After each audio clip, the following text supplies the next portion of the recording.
सभी को नमस्कार।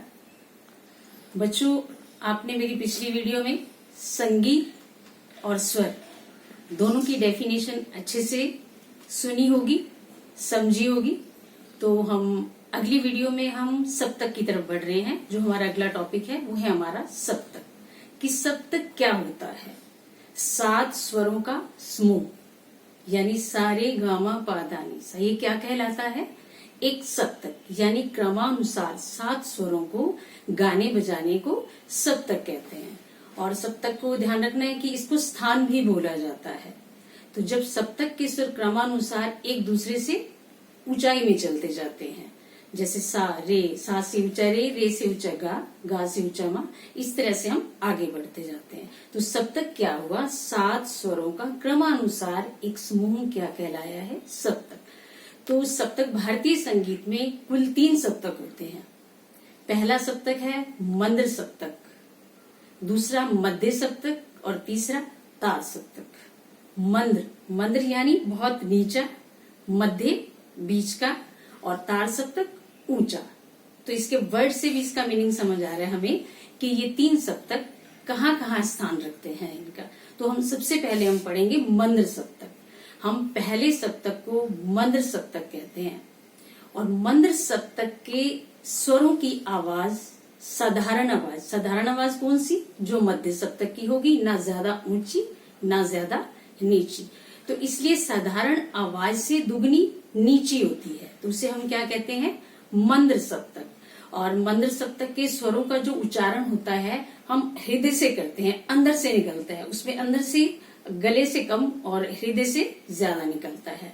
और मंद्र सप्तक को जब हम लिखते हैं तो उनके नीचे हम क्या लगाते हैं? डॉट, एक बिंदी लगाई जाती है संगीत की भाषा में। जैसे पा धा नी, तो उसके नीचे एक डॉट, एक बिंदी लगाई जाती है, तो वो उसकी लिखने में पहचान होती है।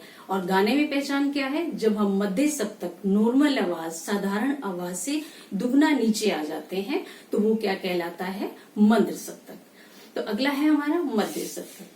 मध्य सप्तक के स्वरों से मंद्र सप्तक के, यानी जो नीची आवाज हमने अभी पढ़ी है, मंद्र सप्तक से दुगनी ऊंची आवाज जो गाई जाती है, जो बोली जाती है, वो क्या कहलाती है? मध्य सप्तक। अधिकतर हमारा गायन वादन इसी सप्तक में ही रहता है, क्योंकि ये आवाज ना तो ज्यादा ऊंची होती है ना ज्यादा नीची होती है। और ये आवाज जो है हमारे कंठ, हमारे गले से निकलती है। जब हम इसको गाते हैं तो ये हमारे कंठ पर ही इसका जोर पड़ता है।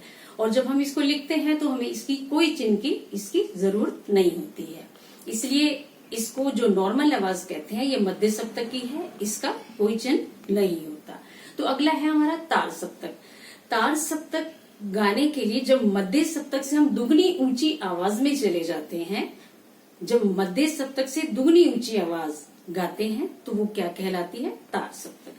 तार सप्तक के स्वर मध्य सप्तक से दुगने ऊंचे होते जाते हैं। और तार सप्तक के स्वरों को गाने के लिए हमारे तालू पर जोर लगता है। जैसे हम कंठ पे जोर मध्य सप्तक वालों पे पड़ता है, तो इसका जोर हमें तालू पर पड़ता है, क्योंकि इसकी मध्य सप्तक से दुगनी ऊंची आवाज होती है। और हम इसको लिखने के लिए, जैसे हमने मंद्र सप्तक के नीचे बिंदी लगाई थी, तार सप्तक के स्वरों के ऊपर बिंदी लगाएंगे। तो ये हमारा हुआ मध्य सप्तक, तार सप्तक स्वर। तो ये है हमारा सप्तक। तो हम अगला टॉपिक इसी के साथ ही हम नाद कर लेंगे कि नाद क्या होता है। नाद एक आवाज है। कोई भी आवाज एक नाद। हम किसी को भी कह सकते हैं। कोई चिल्लाने की आवाज, गाने की आवाज, उठने की, बैठने की, कोई भी आवाज आती है तो वो क्या है? नाद। लेकिन इन चीजों का हमारे संगीत से कोई रिलेशन नहीं है।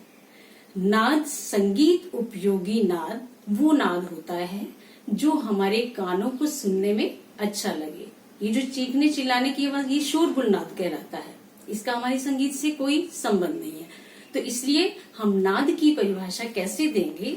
संगीत की मूल आधार, बेसिक, नियमित, स्थिर आंदोलन संख्या वाली ध्वनि क्या कहलाती है? नाद।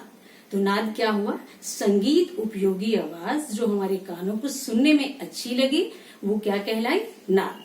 अब नाद की इतनी इंपॉर्टेंस है कि इसको ये कहा गया है कि न नाद बिना ज्ञानम, न नाद बिना स्वरा, न नाद बिना ज्ञानम, न नाद बिना शिवा।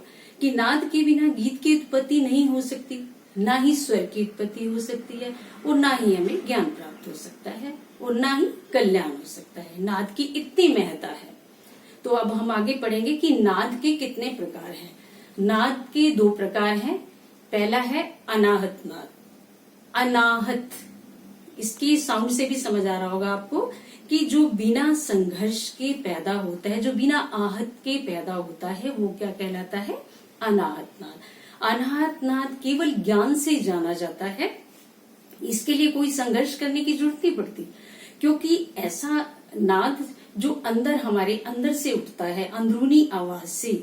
और जब हम ऋषि मुनि जब इसको तपस्या करते थे तो उनके अंदर से गूंज उठती थी, तो उसको क्या कहा जाता था? ये अनाहत नाद है। और हम एक संसारिक जीव होने के नाते जब हम कानों को बंद करते हैं तो कुछ हमारे साई साई की ध्वनि उत्पन्न होती है, तो उस ध्वनि को हम क्या कहेंगे? ये अनाहत नाद है, कि जो बिना संघर्ष के पैदा हुआ है वो अनाहत। लेकिन इस नाद का हमारे संगीत से बहुत कम नहीं है, नहीं, इसका संगीत से कोई भी संबंध नहीं है। अगला है हमारा दूसरा आहत नाद। आहत नाद क्या है? कि जो आवाज चोट करके निकलती है वो आहत का मतलब है कि चोट पहुंचाना। किसी भी चोट से जो आवाज निकलती है वो आहत नाद कहलाती है। अब आहत नाद 3 तरह से उत्पन्न होता है। पहला है जो किसी एक वस्तु पे दूसरी वस्तु का आघात। मान लो तबले की आवाज है, तबले को मैंने हाथों से साउंड दी, हाथों से बजाया उसको, तो वो क्या निकली? आहत नाद। और दूसरा किसी आपस में रगड़ने से, जैसे वायलिन को हम गज से रगड़ते हैं, तो इस तरह से जब हम रगड़ते हैं किसी स्वरों को, किसी तार के स्वरों को, उसको उससे बजाते हैं तो भी वो आवाज उत्पन्न होती है, तो वो क्या कहलाती है? आहत नाद। तीसरा है हम किसी इंस्ट्रूमेंट में, किसी वाद्य यंत्र में जब हम हवा भरते हैं, जैसे मान लो कि एक बांसुरी है, बांसुरी में हवा भरी, हारमोनियम के पीछे हवा दी, तो ये कहाँ से ये आवाज पैदा हुई? एक नाद है। ये कौन सा नाद है? आहत नाद। यानी आहत नाद 3 टाइप से हमारा उत्पन्न हुआ। पहला किसी आघात से, दूसरा आपस में रगड़ने से, और तीसरा किसी में हवा भरने से। तो ये 3 प्रकार से हमारा नाद उत्पन्न हुआ। अब अगला इसके साथ ही है कि नाद के लक्षण क्या है, कि नाद कितने टाइप से पहचाना जाता है। पहला है नाद का लक्षण क्या है? कि छोटापन और बड़ापन। दूसरा है नाद का ऊंचा नीचापन। तीसरा है नाद की जाति अथवा गुण। नाद का छोटा बड़ापन क्या है? किसी भी ध्वनि को जब मैं धीरे से बोलती हूँ तो वो क्या कहलाता है? नाद का छोटापन। अब कोई बच्चा मेरे पास में है तो मैंने उसको धीरे से आवाज लगाई, तो वो क्या कहलाया? नाद का छोटापन। अगर वो बच्चा बहुत दूर चला गया तो मैंने बहुत तेज आवाज लगाई, तो वो क्या हुआ? नाद का बड़ापन। तो अगला है नाद का ऊंचा नीचापन। अब जैसे सा से ऊंचा रे से ऊंचा गा, तो हम जैसे जैसे बढ़ते गए तो ये क्या हो गया? नाद का ऊंचापन। पहले कहाँ से शुरू हुआ? नीचा सा, उसके बाद रे गा मा, तो ऊपर बढ़ते गए तो ये क्या हुआ? नाद का ऊंचा नीचापन। तो तीसरा है नाद की जाति अथवा गुण। अब मैं यहाँ बोल रही हूँ, आप मुझे जानते होंगे वो मुझे मेरी आवाज को पहचानेंगे कि ये वो बोल रहे हैं, ये उनके टीचर बोल रही है। ऐसे जब कोई इंस्ट्रूमेंट बज रहा है तो आप बाहर से पहचान जाओगे कि ये तबले की आवाज है, ये ढोलक की आवाज है, ये तानपुरे की आवाज है। तो इन चीजों से ये क्या हुआ? ये नाद की जाति अथवा गुण है, कि जब उन इंस्ट्रूमेंट की आवाज को पहचाना वो नाद की जाति अथवा गुण है।